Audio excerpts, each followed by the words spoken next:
walƙiya na haskawa na ga kyawun surar ka damina kuma ta kankama yau ana marka marka.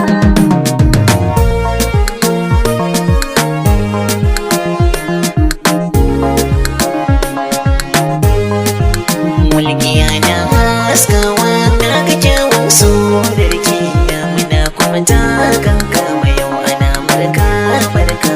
Walƙiya na haskawa na ga kyawun surar ka damina kuma ta kankama yau ana marka marka. Sallama a matakin farko bar zauwa gare na matattu zo ki auna min mizanikin sani din na yi karatu rarrafe ne farkon tashi makaranta na yi rubutu na yi musayar lambar bege biyu uku da ganin ki na kamo.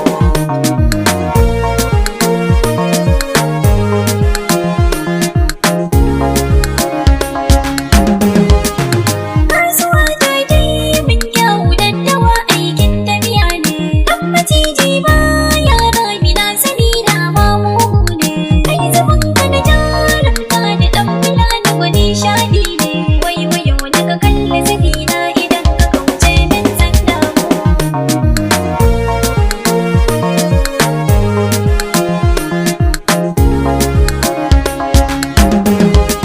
Saurayi da kalamai masu kyau ina so ne mi zance hausa kam yare mai kyau ga cikinsa akwai zaurance kusa kalmar motsi da yin hakan kadar kofa ce kokarin kadar karfe ke karar rawa karfin sai da mu.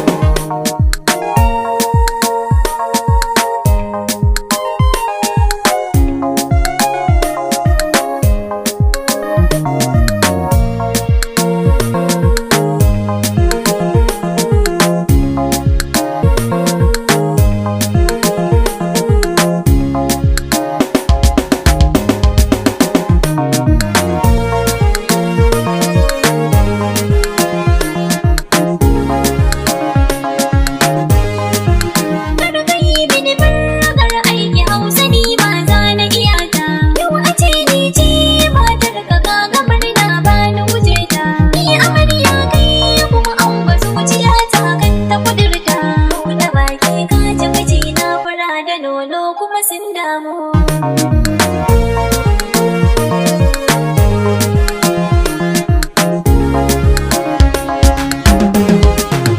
In kika yi min sadar kalla zuciya ta tana karewa kin sani da akwai ni da ke shi wani ba na so ki kulawa manufar zance na shi nake kudirin aurewa.